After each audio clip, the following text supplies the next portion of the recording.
Bonjour, docteur Claude Bekombo. Bonjour. Vous êtes spécialiste du droit du sport. On ne vous présente plus. Le Cameroun prépare la Coupe d'Afrique des Nations pour début janvier 2022.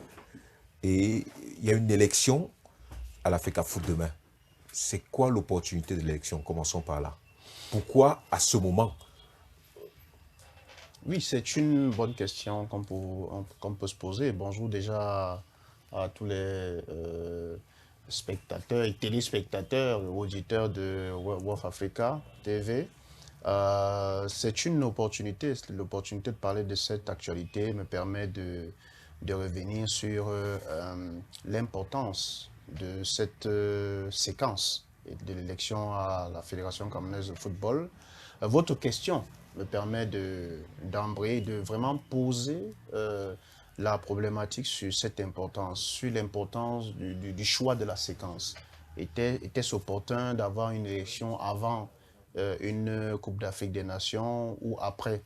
Bon, ce sont les fédérations qui décident de leur calendrier, peut-être le calendrier de la FECAFOOT, qui, vous le savez très bien, comme nous tous, est sous administration de la FIFA, puisque depuis que les élections de l'exécutif en place ont été annulées, c'est la FIFA qui pilote l'administration de la FECAFOOT à travers le président par intérim, Seydou Mbonjoya. Alors il y avait donc un calendrier connu de tous, où les élections devaient avoir lieu avant décembre, c'est-à-dire la période de décembre. Alors s'il y avait éventuellement des raisons de décaler cette élection, sûrement l'exécutif en place aurait saisi la FIFA, qui est seule organisatrice ou manager de ce calendrier, pour essayer d'expliquer qu'effectivement, pour des raisons sociales ou alors des raisons internes locales, il faudrait décaler l'élection, et la FIFA aurait souscrit à cette modification de calendrier. Mais tant que l'exécutif en place intérimaire n'a pas trouvé de problème majeur à l'exécution de ce calendrier tel que défini en collaboration avec la FIFA, les élections devaient se tenir à date. Donc c'est la raison pour laquelle nous avons ces élections en ce moment, telles que programmées depuis un bon moment déjà. Docteur, est-ce que Seydou Bomo Joya est à la fin de son mandat? Avant de répondre à cette question, j'aimerais aussi indiquer que c'est un calendrier qui était préétabli. La Coupe d'Afrique des Nations, ce n'est qu'une question de coïncidence. Il ne vous a pas échappé que la Coupe d'Afrique des Nations ne devait pas, au Cameroun, devait se tenir une année donnée, Oui. et qu'il y a eu un glissement, et que c'est la raison pour laquelle cette Coupe d'Afrique des Nations se tient maintenant. Donc c'est juste un alignement assez circonstanciel qui fait que les deux événements se passent. Alors Seydou Mboumoudjo est le président intérimaire de la Fédération camerounaise de football, nommé par, issu d'une décision de la FIFA. Une décision de la FIFA faisant suite à l'interprétation d'une sentence du tribunal arbitral du sport. Il est son propre intérimaire, Non, il a puisque c'est lui qui l'intérimaire. avait été élu. Non, il a été élu. Son élection a été annulée par le TAS, Oui. et la FIFA, appréciant la sentence, interprétant la sentence du TAS qui annulait son élection, effectivement le point 237, donc appréciant une disposition du dispositif, donc le point 237, a estimé donc que, puisque le point 237 permettait à la FIFA de prendre les mesures permettant d'assurer l'intérim et le suivi du management, la FIFA a donc répondu à ce point en disant qu'effectivement, il demandait à l'exécutif en place de continuer à liquider les affaires courantes. Donc, le Seydou Mbombo Njoya, n'en déplaise à tout le monde, ne tire pas son mandat de nulle part. Il tire son mandat d'une interprétation de la sentence que la FIFA a fait, et la FIFA a décidé donc de maintenir l'exécutif en place. On peut avoir des débats de juristes sur est-ce que ça voulait dire l'exécutif légal ou l'exécutif. On peut avoir des débats sur de puristes du droit pour estimer que bon, l'exécutif en place veut dire l'exécutif légal à ce moment-là. Bon, maintenant, si les courriers continuent à indexer ou alors à continuer à désigner les courriers venant de la FIFA ou de la CAF continuer à désigner le président par intérim, Seydou Mbonjoya, comme président par intérim de la FECAFOOT, c'est que la FIFA est conforme avec, c'est que ça confirme, cette coutume-là confirme la décision prise par la FIFA. Il n'y a pas besoin d'interprétation à ce moment-là. Vous nous dites que son élection a été suspendue, annulée par le TAS. Par le TAS.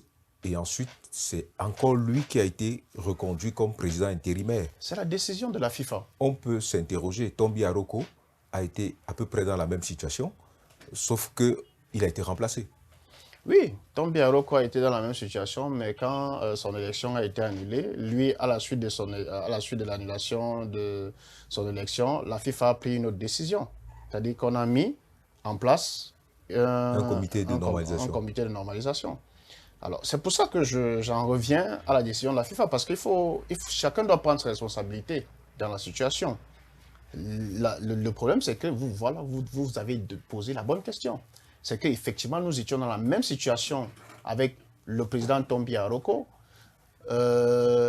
et Seydou Mbonjoya. La FIFA ne s'est pas comportée de la même manière après la sentence du TAS concernant l'élection de Tombi Aroko que après la sentence du TAS concernant l'élection de Mbonjoya. Oui. Pour l'élection de Tombi Aroko, la FIFA a décidé de mettre en place un comité de normalisation. Pour l'élection, pour l'annulation de l'élection de Seydou Mbonjoya, la FIFA a décidé d'interpréter la sentence du TAS de la façon dont elle l'a faite. Or, pour l'élection de Tombi Aroko, la FIFA n'a pas trouvé bon d'interpréter la sentence du TAS. Elle a appliqué la sentence du TAS. Maintenant, est-ce que le problème c'est au niveau de la sentence du TAS, du corpus ou alors du contenu de la sentence du TAS qui a permis pour l'élection de Seydou Mbonjoya d'avoir cette faculté d'interprétation? Mais oui, la sentence du TAS concernant l'annulation de l'élection de Seydou Mbonjoya est une sentence assez ouverte qui donne la possibilité à la FIFA, qui dit clairement que la FIFA prendra des mesures pour la mise en œuvre de la dite sentence. Et le point 237 est l'une des écritures de cette sentence-là qui donne la latitude de la FIFA d'implémenter. À partir du moment où une juridiction, une quasi-juridiction permet à une institution de pouvoir mettre en œuvre, les acteurs du droit doivent nécessairement, même s'ils contestent la juridicité et la capacité de cette institution à agir, ils doivent normalement accepter cela. Donc, c'est pour ça que depuis le début de notre échange, j'insiste sur le rôle de la FIFA. Le président par intérim de la FECAFOOT, Tombi Aroko, ne s'est pas installé par intérim à la FECAFOOT pour rien.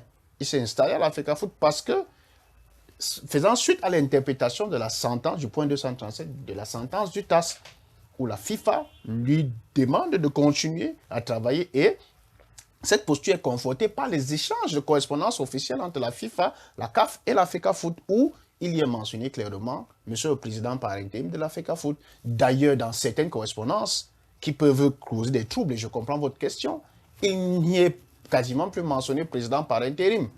On fait l'économie de par intérim. Or, c'est de la mention par intérim. Or, c'est la notion la plus importante. Donc, d'où sort Albert Bida? D'où sort le sénateur Albert Bida dans cette, entre la FIFA, l'État du Cameroun et la FECAFOOT? Qu'est-ce qui s'est passé pour qu'il apparaisse en tant que président d'un comité? C'était quoi, une normalisation? Est-ce que la FIFA a mis en place un intérimaire et l'État du Cameroun a mis en place une normalisation? Qu'est-ce qui s'est passé? Expliquez-nous. Non, pas du tout. C'est le droit des organisations en général et le droit des organisations sportives qui permet à la fraction d'Albert Bida, excusez-moi, se réclamant de l'exécutif de l'AG de 2009. Toutes les sentences du TAS compilées, on ne va pas entrer dans les détails de toutes les sentences, reconnaissent que l'Assemblée générale légitime pour pouvoir décider d'un certain nombre de choses à la FECAFOOT, c'est l'Assemblée générale de 2009. C'est pour ça que toutes les normalisations ont été obligées de s'adosser, de prendre comme pour base l'Assemblée générale de 2009. Alors, la fraction Albert Bida réunit donc tous les délégués de l'Assemblée générale de 2009, qui estiment donc qui ont donc une autre lecture, une lecture concurrente de la sentence annulant les élections de Seydou Mbomodjoya, estimant que l'interprétation que la FIFA aurait dû faire dans le point 237, en disant que l'exécutif en place, c'est l'exécutif légitime en place, et non l'exécutif dont l'élection a été annulée. Parce qu'en fait, c'est les délégués au comité exécutif qui vont élire l'un d'entre eux comme président de la fédération, comme là maintenant. Alors donc, la fraction Albin Bida estime que c'était à elle de présider aux destinées, n'est-ce pas, de la fédération. Après l'annulation. Après l'annulation, c'est-à-dire que les organes en place sont des organes légitimes en place. Donc si le président, l'élection du président a été annulée, c'est normalement à la structure supérieure de l'organisation sportive, qui est l'Assemblée générale, de prendre les décisions, qui est l'exécutif en place. Est-ce que c'est conforme au droit du sport? Ou bien c'est une interprétation, tout simplement? C'est une interprétation rationnelle, une interprétation recevable. Sauf que, à la réalité, le TAS a donné, à travers sa sentence, la possibilité, le droit à la FIFA de pouvoir mettre en œuvre sa sentence. Oui. Et la FIFA a choisi une interprétation. Il revenait donc aux membres de l'Assemblée générale de 2009 de contester cette interprétation de la FIFA. Ce qui n'a vraiment pas été fait. Donc, c'est la raison pour laquelle on se retrouve avec cette situation actuelle. Cette situation où, effectivement, il y a des factions qui estiment qu'elles ont le droit avec eux, et une autre faction qui estime qu'elle a la décision de l'institution FIFA, fêtière du football, qui interprète une sentence. Donc, en même temps, la FIFA n'a pas non plus décidé de maintenir l'exécutif en place ex nihilo. Elle a décidé sous recommandation d'une sentence, faisant suite au bras de fer entre la dite fraction de 2009 et l'exécutif en place en ce moment. Docteur Claude Bekombo, demain il y aura une élection à la FECAFOOT avec quelques candidats qui restent, parce qu'il y a eu des ralliements cette semaine, peut-être qu'on va y revenir. Mais davantage, ma question, c'est, nous avons Samuel Eto'o-Fils, qui finalement a vu sa candidature être acceptée pour être candidat aux élections à la FECAFOOT. On a beaucoup parlé de sa double nationalité. Est-ce qu'on ne va pas vers une autre annulation, peut-être vers un autre comité de normalisation? Et finalement, le destin du football camerounais y est. Bon, les élections, je crois que les élections se passent dans un climat juridique instable. Il faut le rappeler, très simplement, les élections à la FECAFOOT se passent dans un climat juridique instable, dans un climat social troublé, oui, et dans un environnement politique au Cameroun aussi instable. Alors, ce que je voudrais dire ici, c'est qu'il faut vraiment remettre cette élection au niveau où elle doit être. C'est-à-dire que c'est une élection dans une fédération sportive. Le Cameroun a plus d'une trentaine de fédérations. C'est une des fédérations qui a une élection. Ce n'est pas la seule fédération qui existe au Cameroun. Je pense que tout le monde, tous les acteurs doivent revenir à la simplicité, doivent remettre cette élection à son niveau exact. Je peux comprendre qu'au vu de l'émission, au vu de la candidature de Samuel Eto'o-Fils, que l'élection ait pris une autre dimension. Ça, c'est tout à fait, c'est indéniable. C'est indéniable, c'est un fait indéniable, au vu de sa stature, au vu du fait que c'est une icône, comme d'ailleurs l'élection à la Fédération ivoirienne de football avec la candidature de Didier Drogba a pris aussi une ampleur internationale. C'est tout à fait logique. Mais maintenant, il faut remettre les choses dans leur contexte et rappeler à tout le monde que c'est une élection dans une fédération sportive comme il y en a une trentaine au Cameroun. Maintenant, elle se fait dans un environnement juridique clair où il y a des décisions qui sont pendantes au niveau du tribunal arbitral du sport, où il y a effectivement une imbrication de cette élection avec le climat politique et le climat social au Cameroun qui peut faire qu'on peut entrevoir des troubles ou alors des situations de rivalité exacerbées. Ça ne doit pas être le cas. Ce qu'il faut dire, c'est que quel qu'en soit le vainqueur de l'élection de demain, il y aura nécessairement des recours, il y aura nécessairement des actions devant soit la Chambre de conciliation et d'arbitrage, soit l'OTAS, pour contester, en vue de contester. Il revient donc non seulement aux membres de la communauté sportive, la communauté du football, et aux autorités camerounaises de jouer leur rôle afin que le critère le plus important qui existe dans la communauté sportive, qui est le fait que c'est la coopération, c'est le corporatisme qui gagne, revienne. Parce qu'après les élections, il faut rassembler. Il faut essayer de travailler avec tout le monde. Il faut essayer de nourrir le corporatisme pour qu'on puisse diriger comme d'autres l'ont fait. Le président Yahya Mohamed a été élu, tout le monde n'était pas nécessairement d'accord, mais il a su rassembler. Partout à la FIFA, dans toutes les organisations sportives, c'est cela. C'est-à-dire qu'on essaye de travailler avec tout le monde. Mais au vu de l'analyse des positions et de la situation, on est en droit de se poser la question de savoir si ça va être très très difficile de concilier les uns et les autres au vu des postures un peu radicales, disons-le, que la campagne des uns et des autres a pris. On verra si ça sera possible de concilier les uns et les autres, parce qu'une chose est certaine, demain il y aura un gagnant et il y aura un perdant. Il y aura un gagnant et des perdants. Docteur Claude Bekombo, je vais être plus pratique. Est-ce que les critères d'éligibilité à la FECAFOOT interdisent une autre nationalité? Le code électoral de 2001 demande simplement d'être camerounais. Être camerounais veut dire que vous avez une carte nationale d'identité et que vous pouvez un acte de naissance et que vous pouvez produire un certificat de nationalité. À partir du moment où tous les candidats ont produit cela et qu'il y a une commission d'éthique et une commission électorale qui ont procédé à des vérifications, on ne peut que faire confiance à ces commissions-là, qui ont permis à ces candidats camerounais de pouvoir candidater.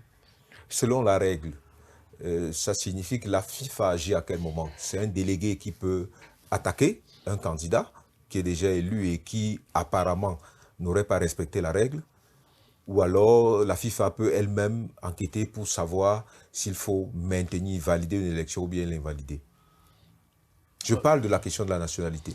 S'il arrivait qu'un des candidats ait une autre nationalité, qu'est-ce qui se passe? La question de la nationalité... Parce qu'il faut rappeler à nos téléspectateurs que le Cameroun ne reconnaît pas d'autres nationalités et qu'une fois que vous prenez une autre nationalité, vous perdez de facto la nationalité camerounaise. D'accord. La question de la nationalité, il faut dire quelque chose qui est clair. C'est que notre loi, la loi de 68 au Cameroun, décrit clairement comment est-ce qu'on perd la nationalité et quelle est la procédure pour... Ce qui est simple, c'est de dire comment on perd la nationalité.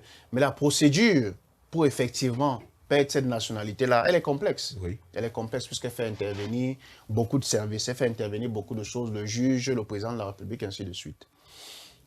Mais si on revient à notre question, notre cas pratique, notre cas qui est l'association sportive, il y a des règles pour compétir dans les différents postes dans une organisation sportive. Et il y a des pièces à fournir. À partir du moment où la commission a eu toutes les pièces, le comité d'éthique a validé les candidatures, a vérifié, a procédé à la vérification des pièces.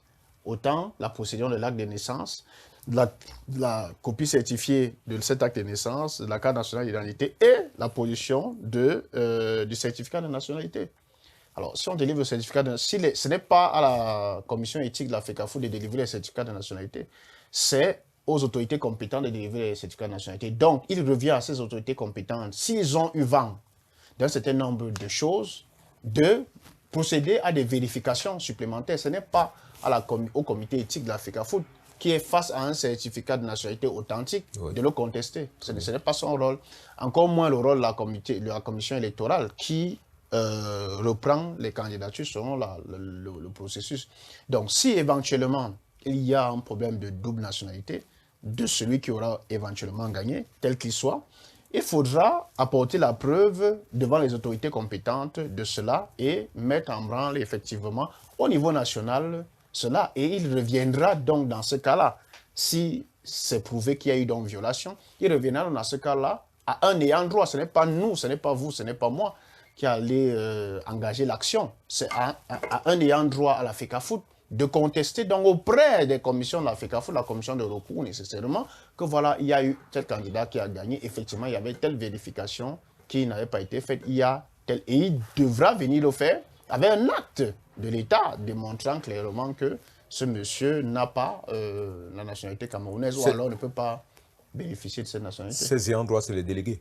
C'est tous ceux qui sont membres de la FECAFOOT et qui, tout membre de la FECAFOOT, c'est comme ça, c'est une association. Tout membre de l'association est garant du respect des statuts et des lois et des règlements, des statuts et des règlements de la fédération. Donc tout membre, tout dirigeant de club, partout où il est, s'il a des preuves que le candidat qui a été élu n'est pas camerounais, il faudra d'abord qu'il ait un document qui permet de justifier cela. Donc ce n'est pas une procédure simple. Aussi simple. C'est pas simple.